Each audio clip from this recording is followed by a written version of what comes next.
Hola a todos los televidentes y teleoyentes de Tutorah.tv y participantes de esta clase de nuestro Beit Knesset Shaarei Tefilá Abu Datie. Nuevamente continuando con la serie que habíamos comentado sobre la interpretación de la lectura del Shema, que si bien la obligación es leer el Shema, pero en el sentido profundo el leer es entender.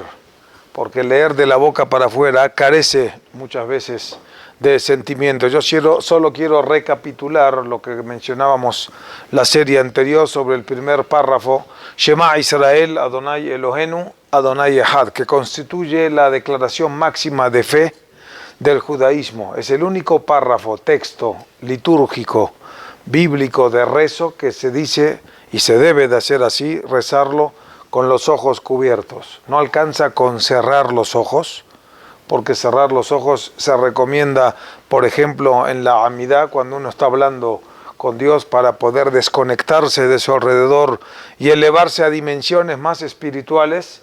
Si uno puede hacerlo de memoria, es mejor cerrar los ojos, si no, leerlo del libro. Pero la parte, el primer párrafo del Shema, se debe de decir no solamente con los ojos cerrados, sino cubriéndose los ojos, como diciendo mi fe en Dios es ciega. Es como aquel que le ponen a su madre y la cuestionan frente a él, se tapa los ojos y dice, mi mamá es mi mamá. En la situación en que esté, no me cuestiono y sé y siento que ella es mía. Así es la fe judía. Ciegamente creemos y confiamos en Dios. Dijimos Shema Israel, un detalle que no mencionamos la clase anterior. La letra última de la primera palabra y la última de la última palabra, Shema y Echad, la Ain de Shema y la Dalet de Echad en el Sefer Torah están más grandes que las demás, de un tamaño diferente, porque forman la palabra Aed, Aed que significa testimonio, testigo. La palabra Shema tiene 3 letras con las iniciales Shahrit, Minha, Arbit, Shema. 3 veces al día la obligación del ser humano, del Yehudí, tanto hombre como mujer, de conectarse con Dios. Fíjense qué curioso, ¿cuáles son las letras que quedan? Quitándole la Ain de Shema y la Dalet de Echad, que son de tamaño diferente. Shin, Mem, Sham, Sham en la primera palabra y Aleph, Het en la última, Ah. Aquí encierra un gran mensaje. Sham, Ah.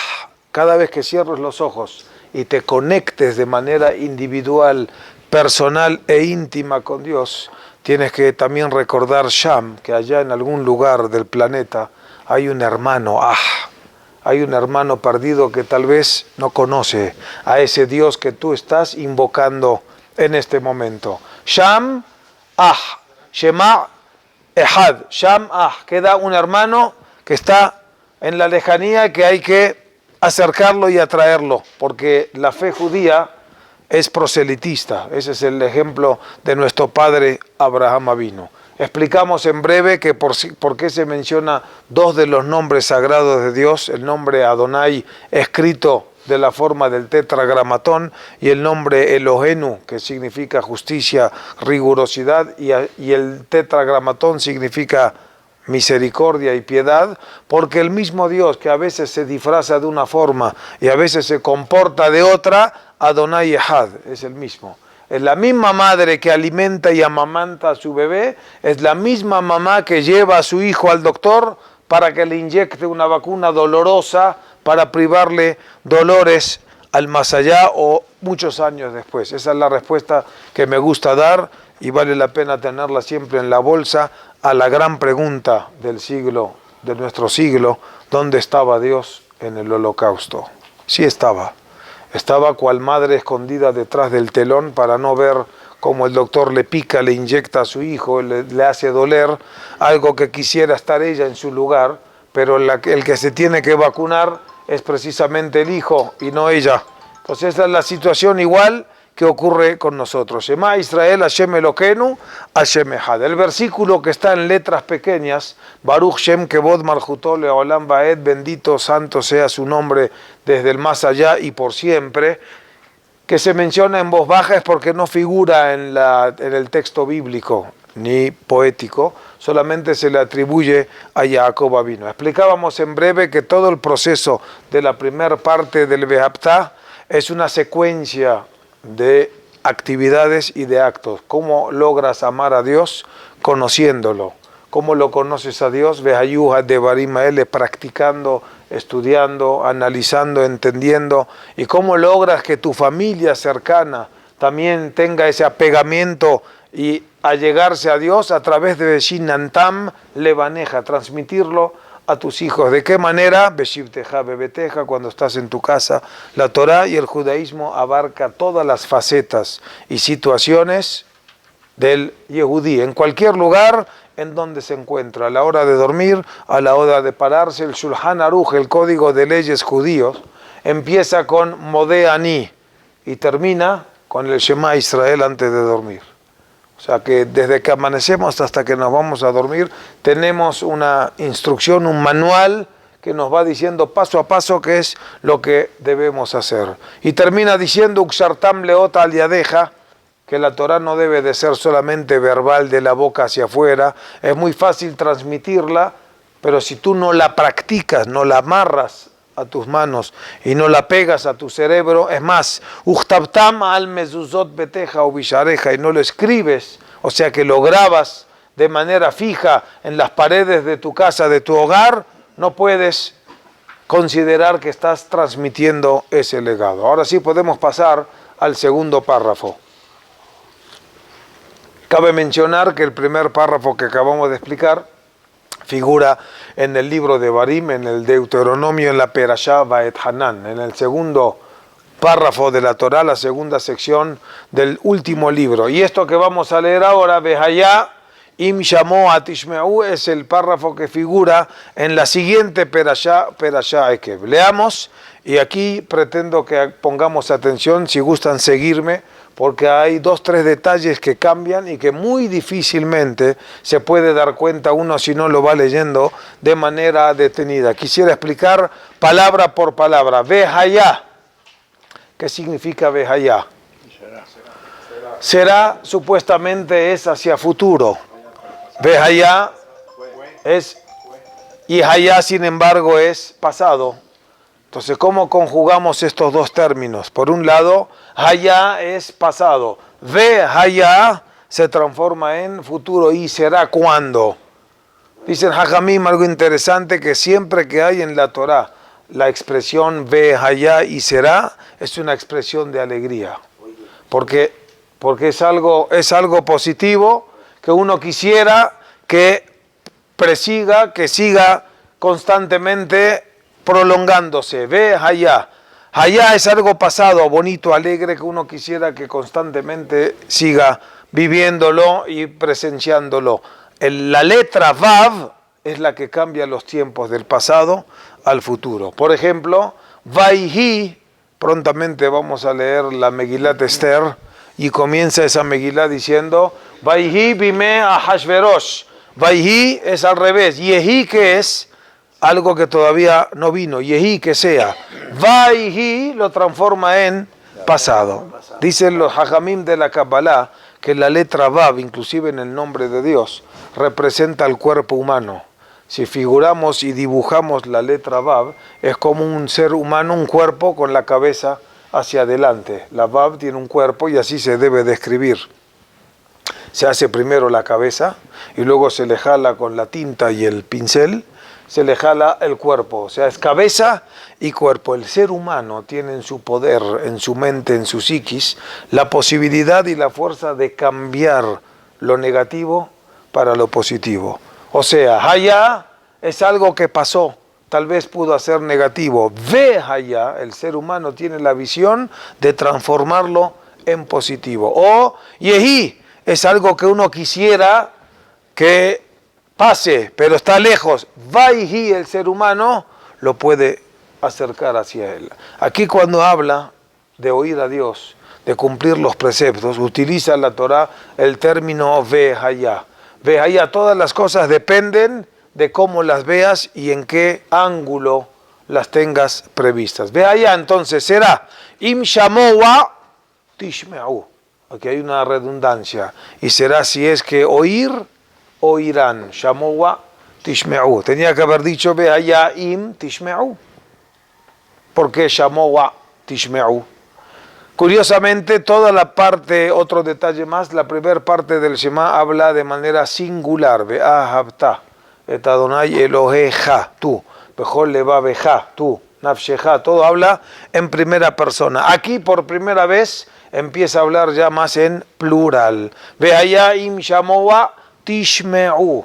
El judaísmo carece de validez si es solamente personal y particular. Véase dos ejemplares en la historia de la humanidad que hasta hoy marcan una diferencia en la historia. A los gentiles, de manera general, se les considera Bené Noah, son hijos de Noah. No hay otro término para definirlos porque todos vienen del origen o de Ham o de Jafet. Nosotros somos los semitas, pero el pueblo de Israel se considera Bené Abraham, Isaac y Jacob. Hay Bené Noah y hay Bené Abraham. Noah y Abraham se conocieron. Abraham conoció a Noah a la edad de 58 años y Noah falleció en ese año. O sea, Abraham tenía 58 años cuando Noah había fallecido y le narró toda la historia del diluvio, del prediluvio, en la época del diluvio que fue 1 año y 10 días y post-diluvio. Noah vivió dos facetas totalmente y absolutamente diferentes de lo que era la era del mundo. Y muchos se preguntan si Noah logró sobrepasar esa situación, ¿por qué nosotros no nos consideramos hijos de Noah? ¿Por qué Abraham, por decirlo de una forma, se llevó la corona? Se llevó el título cuando, sin demeritar la figura de Abraham.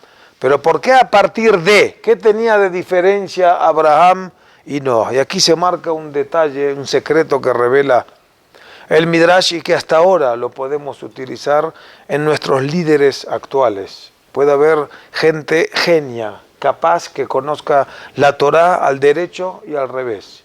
Pero no siempre ellos son los que tienen el liderazgo o el mérito de considerarse líderes espirituales del pueblo de Israel o luces iluminarias en la historia de nuestro pueblo. Lo que marca es la diferencia entre Noah y Abraham. Noah era la parte primera del Shema. Él amaba a Dios. Su familia se hizo un arca, se acobijó, se protegió de todas las influencias negativas de alrededor.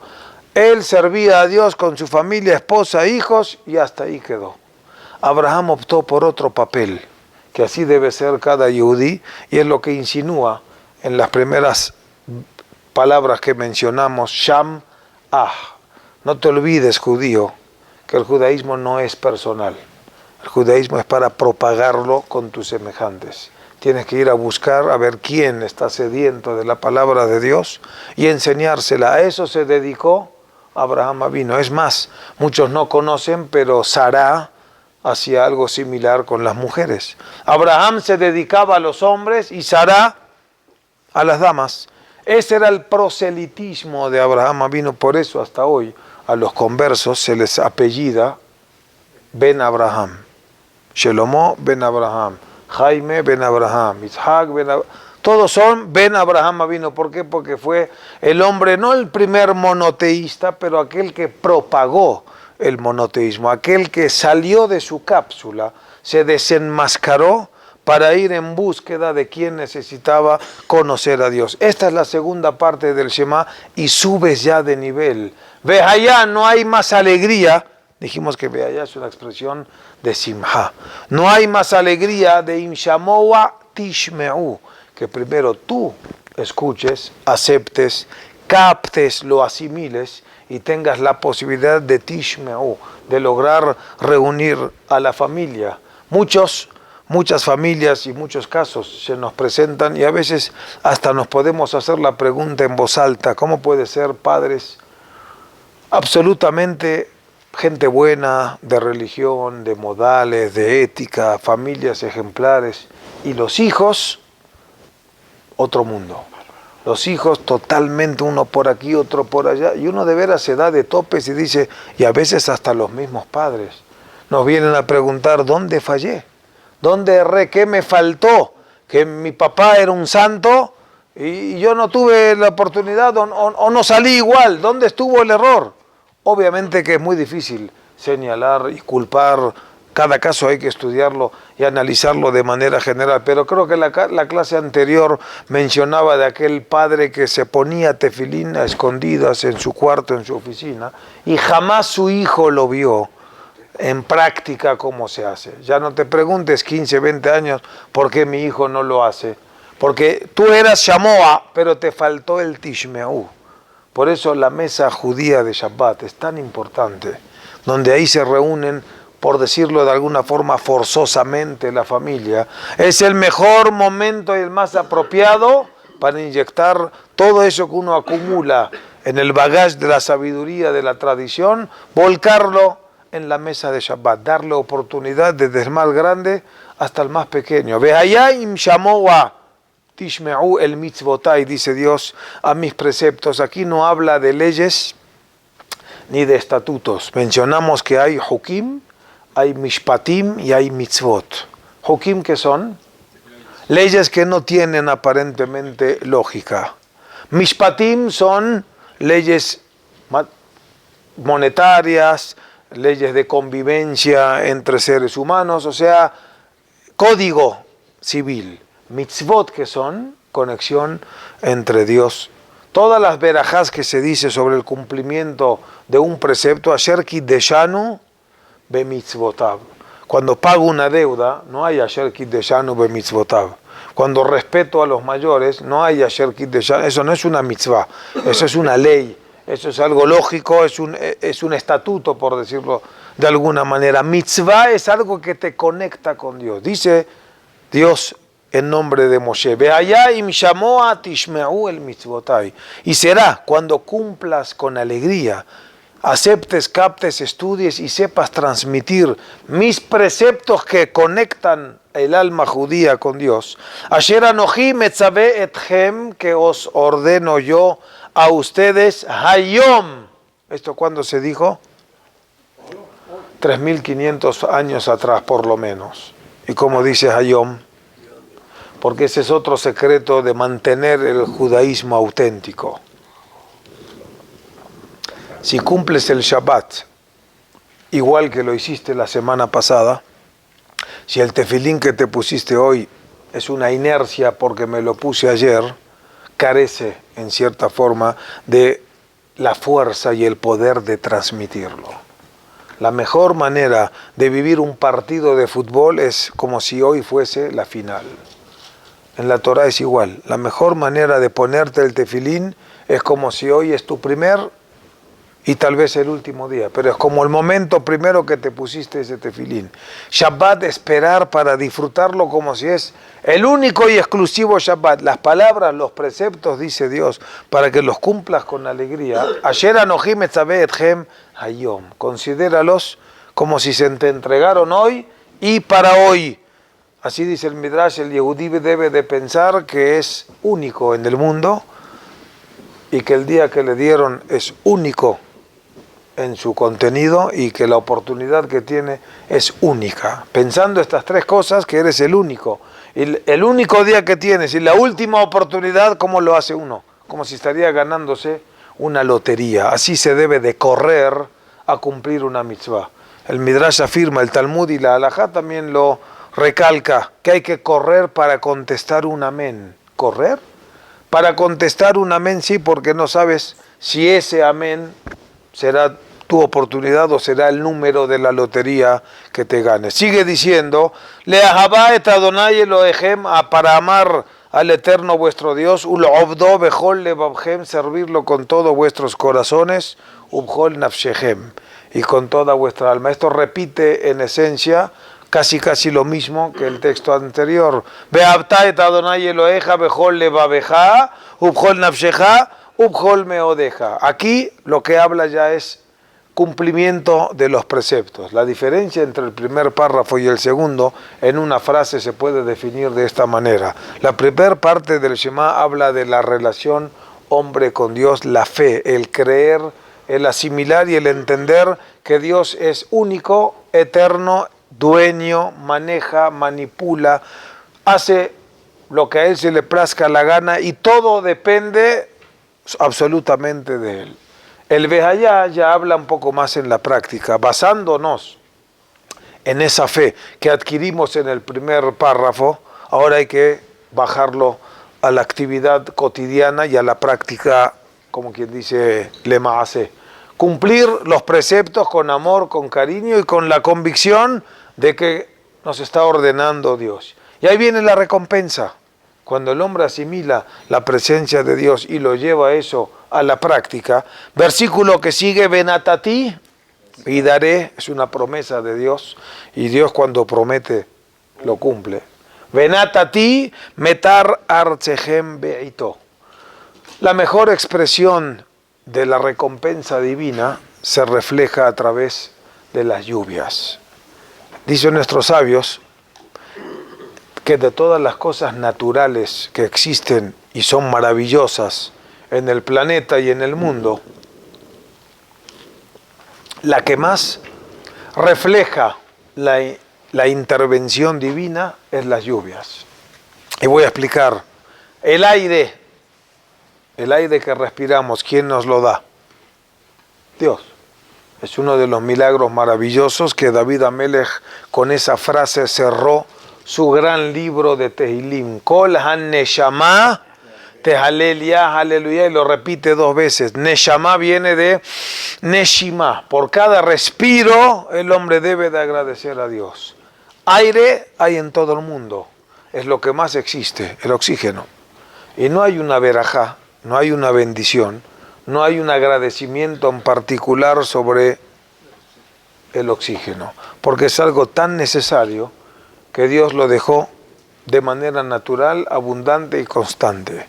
Las lluvias es algo que a veces hay, a veces no hay, y depende de cuando, aunque vengan, en qué cantidad, en qué dimensión, en qué potencia y en qué fuerza. El alimento, la vida del ser humano y de los animales dependen de la lluvia, dependen del agua.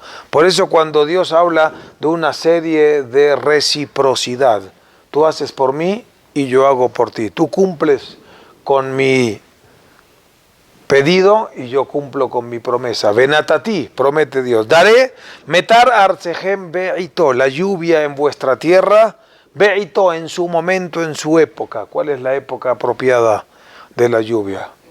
La Gemara afirma en 2 momentos específicos. Obviamente la temporada fluvial, la temporada de invierno, cuando ya está el campo sembrado, cuando ya la semilla entró en su estado de descomposición, ahí es cuando requiere que la lluvia venga para que la haga crecer. Y hay un momento más todavía increíble, maravilloso, y que demuestra que la lluvia viene con bendición de Dios de noche. Cuando la gente ya está refugiada en su hogar, beitó, cuando es en las noches, cuando no afecta al transeúnte, ni al comercio, ni a la gente que va a sus trabajos, ni a los niños que van a la escuela. Benatati, metar artsehem beito, y menciona 2 tipos de lluvias. Lloré, umalkosh. Lloré, que nada tiene que ver con el llanto, aunque habla de agua, de lluvia. Lloré no es de llorar. Lloré es la lluvia tempranera. Umalkosh es la lluvia postrera. Pregunten a cualquier campesino, cualquier agrónomo, cualquier agricultor, no rocío, estamos hablando de lluvia, porque el rocío no tiene temporada. Todos los 365 días del año cae cierto rocío, a veces lo sientes más, a veces menos, pero el rocío es constante. La lluvia es la que tiene su temporada, su fecha, su tiempo. La lluvia tempranera es aquella que del campesino, después de sembrar, levanta los ojos al cielo y dice: esta semillita, si no cae la lluvia, se seca y ya no pasa a ser fruto. Primero tiene que caer una lluvia que la haga penetrar dentro de la tierra, que la humedezca y la haga entrar en el estado de putrefacción y de descomposición.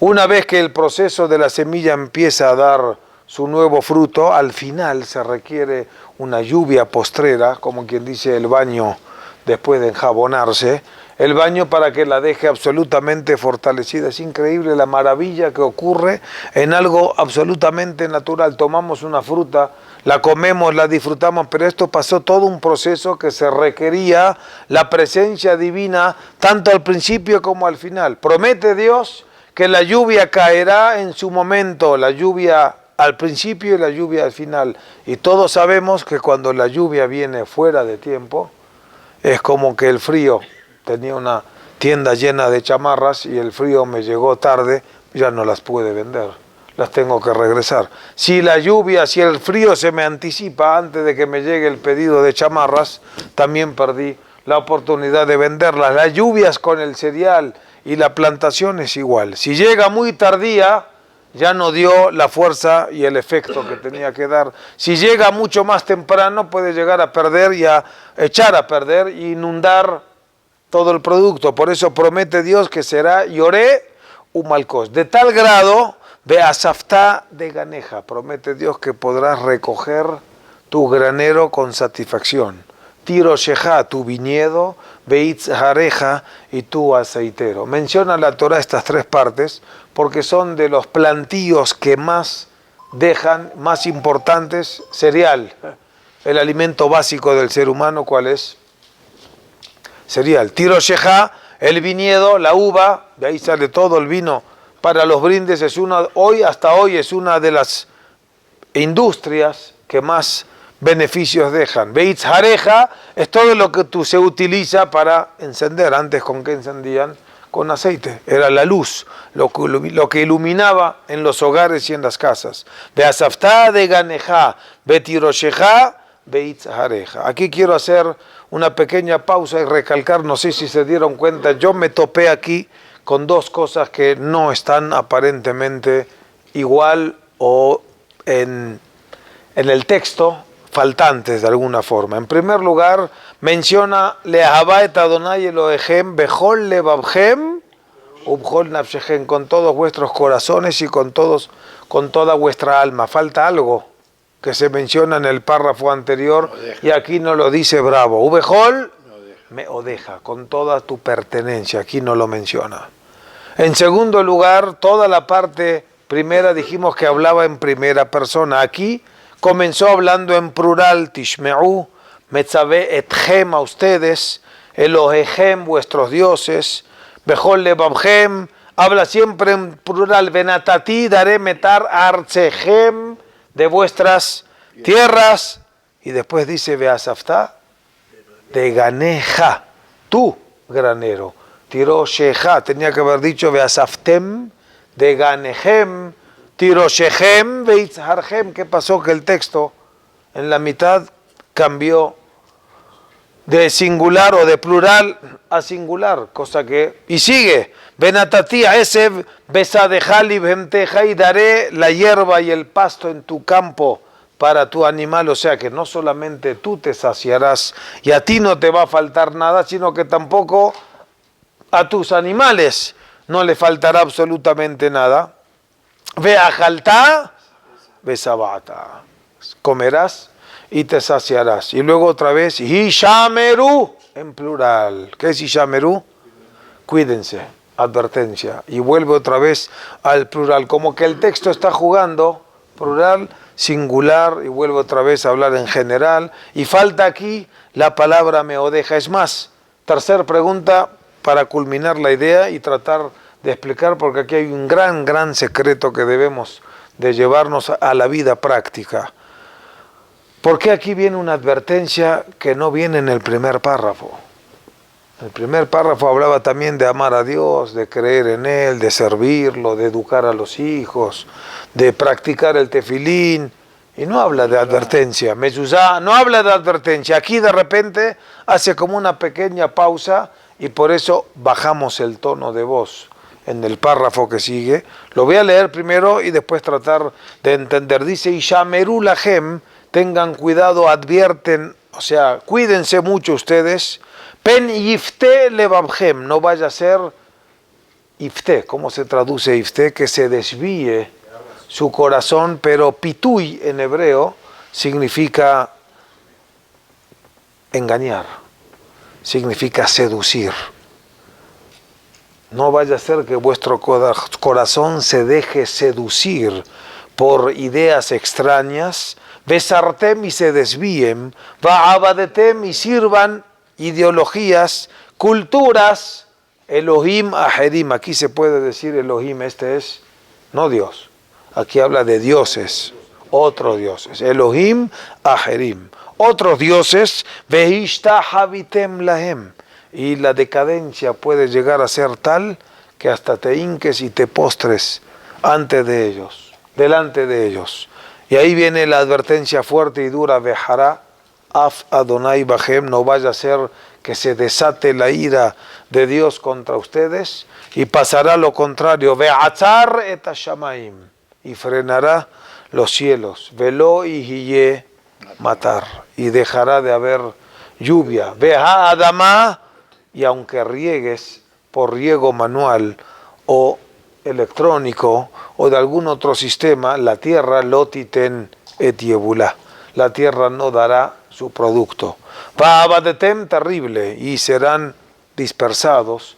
Mejerá prontamente me'al haaretz hatová, de la buena tierra, asher Adonai noten lahem, que Dios les da a ustedes. ¿Qué pasó? ¿Por qué tanta advertencia si estaba todo perfecto? Hablaba de cumplir y que daré, como que de repente da un brinco y un giro absolutamente drástico, y en el medio antes habla de manera personal y singular. El secreto es el siguiente, Rabotay, queridos hermanos, y vale la pena de veras asimilarlo porque muchos caemos en ese aspecto. Aquí habla en este párrafo que uno puede llegar a amar a Dios, a servirlo con todo su cuerpo, con toda su alma, con todo su sentimiento y corazón. Hay gente que está dispuesta a entregar la vida por Dios y que tiene un sentimiento maravilloso a la hora de cumplir los preceptos relacionados con el Creador, que reza con devoción, que cumple sus leyes con todo cariño y sentimiento, pero cuando llega a meodeja, cuando llega a tener que desprenderse de algo económico, de aportar dinero por una causa de necesidad, de auxilio humano, ahí se cierra. Ahí es Beasaftá de ganeja, es tuyo. Si te equivocas y cumples toda la Torá plural, general, de manera global, con todos vuestros corazones, con todos vuestros sentimientos, pero a la hora de llegar de recoger el dinero, te crees que es de ganeja, que es tu granero, tu aceitero, tu olivero, Beajaltá, Besabata, y tú nada más comes y te sacias solo y te olvidas de que como judío, como individuo, perteneces a una comunidad que Dios hizo el equilibrio en el mundo, que debe de haber pobres y debe de haber ricos, y que son nuestros sabios quienes dijeron que más hace el pobre con el rico que el rico con el pobre. Más le da el que recibe la sedacá que el que la da, porque le está dando una oportunidad de asociarse al Creador. Ahí cuando la persona cree ser o que vive solamente para él, y está comprobadísimo que el porcentaje de la asimilación en los Yehudim del mundo son aquellos que viven fuera de las comunidades, aquellos que no tienen una pertenencia comunitaria o que no se sienten partícipes de causas judías para el bien. Hay gente que mantuvo, me lo han confesado, su relación con el judaísmo gracias al Estado de Israel. Me lo revelaron. Donde yo vivo no hay comunidad, no hay kasher, no hay Shabbat. Yo lo único que tengo es que 2 veces al año voy a Israel y todos mis diezmos ahí lo entrego. Eso me mantiene a mí como judío. Qué gran filosofía, qué gran sabiduría de la Torah. Y shameru lahem. Tengan mucho cuidado con desprenderse de esa parte bejol meodeja. Por eso empieza a hablar en singular, y aquí ya no menciona con todas tus pertenencias, con toda tu economía. Porque si eso está también ligado al corazón, al sentimiento, pero a la bolsa, porque nuestros corazones tienen que estar conectados a la bolsa. Cuentan de manera irónica que un hombre en el Knish estaba un jajam juntando dinero para una causa urgente de unos Yehudim refugiados, y justamente fue a rezar ahí porque había un gran rico que el jajam quería ver si podía llegarle a su corazón y hacerle entender esa causa. Entonces estaban ahí, de repente se juntó mucha gente y dio la casualidad o causalidad que este hombre rico se sintió mal y se desmayó en pleno crisis. Se armó ahí un poco de tumulto, de ruido, y todo el mundo trataba, uno le daba alcohol, otro le daba agua, y de repente ven que el rabino se acerca y le palpa así, le palpa el bolsillo, le toca la bolsa, pero lo que le duele es el corazón, no está desmayado. Dice, no, porque lo conozco, el corazón lo tiene aquí en la bolsa. El corazón lo lleva, todo está conectado con la bolsa. Si hay, no debe de ser así. El hombre debe saber, el yehudí debe saber que hay bejol levavhem, ubjol nafshechem, eso es muy importante, sentimiento, y está uno dispuesto a entregarse por Dios, pero bejol meodeja.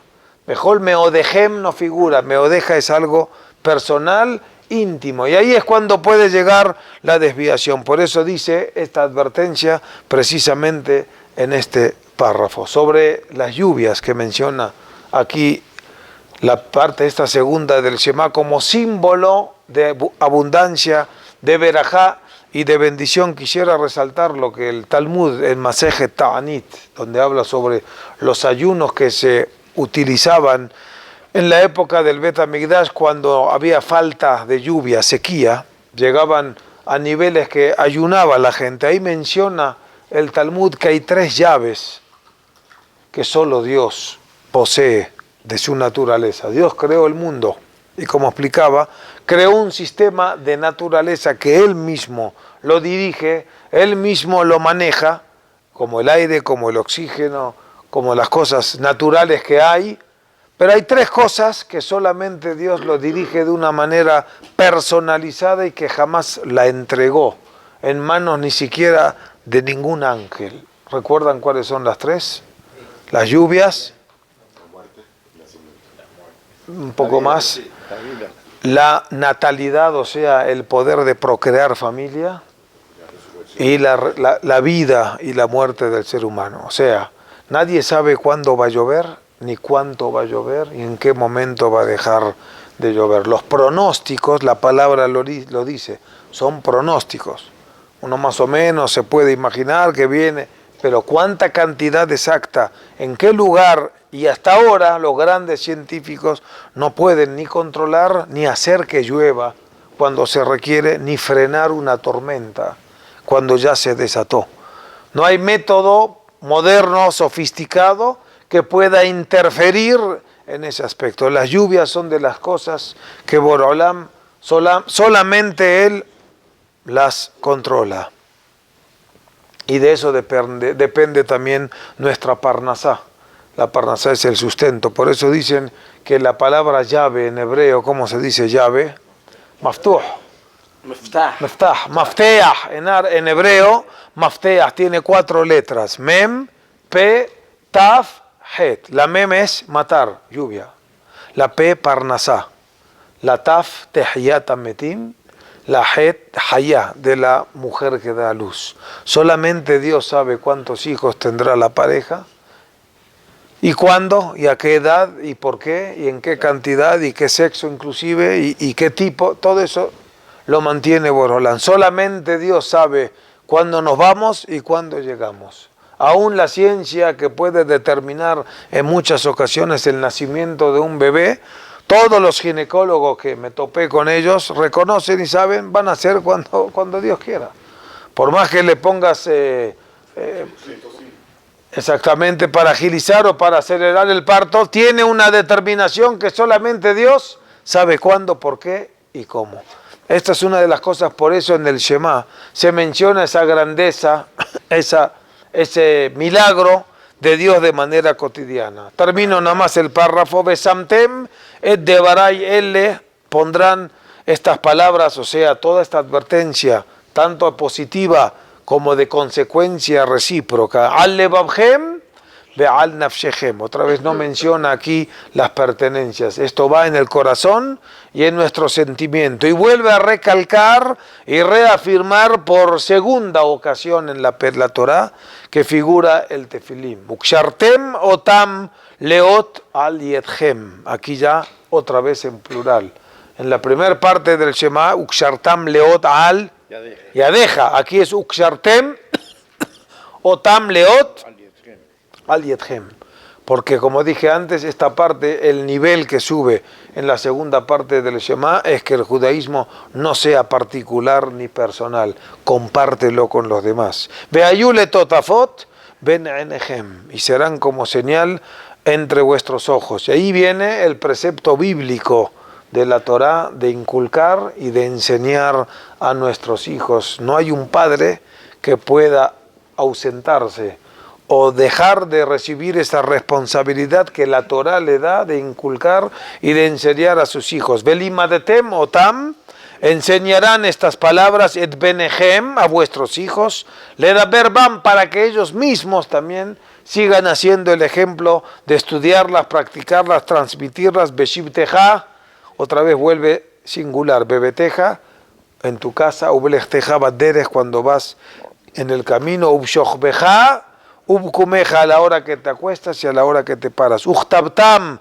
al mezuzot beteja, ubishareja, y la escribirás sobre los jambas y dinteles de tus casas y de tus portones. Y termina con un párrafo nuevo, precioso. Lema'an irbu yemehem vime benehem, para que se multipliquen y aumenten vuestros días y los días de vuestros hijos. O sea que la garantía de la continuidad y de la no asimilación del pueblo judío está precisamente en este párrafo. Si es que tienes y entiendes y captas que el judaísmo es para transmitirlo, tendrás la garantía de que no solamente tú verás largos días, sino que los días de vuestros hijos. Al-Ha'adamá, sobre la tierra, Asher Nishba, que juró Adonai el Eterno, la abotejem, a vuestros padres, la tet, la hem, tenía que haber dicho para darle la hem a ustedes. ¿Por qué dice la tet, la hem, si a ellos no se las dio? ¿A quién le juró Dios la tierra de Israel? A Abraham, Isaac y Jacob, pero le dijo bien claramente, se la voy a dar ¿a quién? Y acá dice para dársela a ellos. Dice la Gemara, dice el Talmud y el Midrash, que efectivamente en Eretz Israel, muy prontamente ojalá estarán Abraham, Isaac, Jacob, Moshe, Aarón, Yosef, David, Shelomo, todos nuestros patriarcas vivirán en Eretz Israel. ¿Cuándo? En la resurrección de los difuntos. Aquí está insinuado en esta palabra, porque si la Torah lo dice, Dios lo cumple, la tet lahem. Dios les dará a ellos esta tierra prometida. Y ahí sí vendrá una vida increíble, que hay que entender la expresión, pero está escrita. Kimeh hashamaim ala ares. ¿Quién me puede explicar esta expresión? Como los días del cielo en la tierra, o en el cielo o en la tierra. ¿Qué es Kimeh hashamaim ala ares? Esto es cuando venga el Mashiach. Viviremos vida celestial, eterna, en este planeta. O sea, se fusionarán el espacio, el cosmos, el cielo, en la tierra. Seremos inmortales. Ese es el proceso de la llegada del Mashiach. ¿Qué párrafo con tanta energía? Todo empieza de una sola frase. Ve'haya im shamoa tishmeu. El hecho de escuchar, de asimilar, de practicar, que tengamos la certeza que no solamente es un beneficio personal para nosotros, sino garantía de continuidad para nuestros hijos y garantía de la resurrección, que nos volveremos muy prontamente a reunir con nuestros ancestros en nuestra tierra prometida. Amén, Ken y Erazón. Muchas gracias.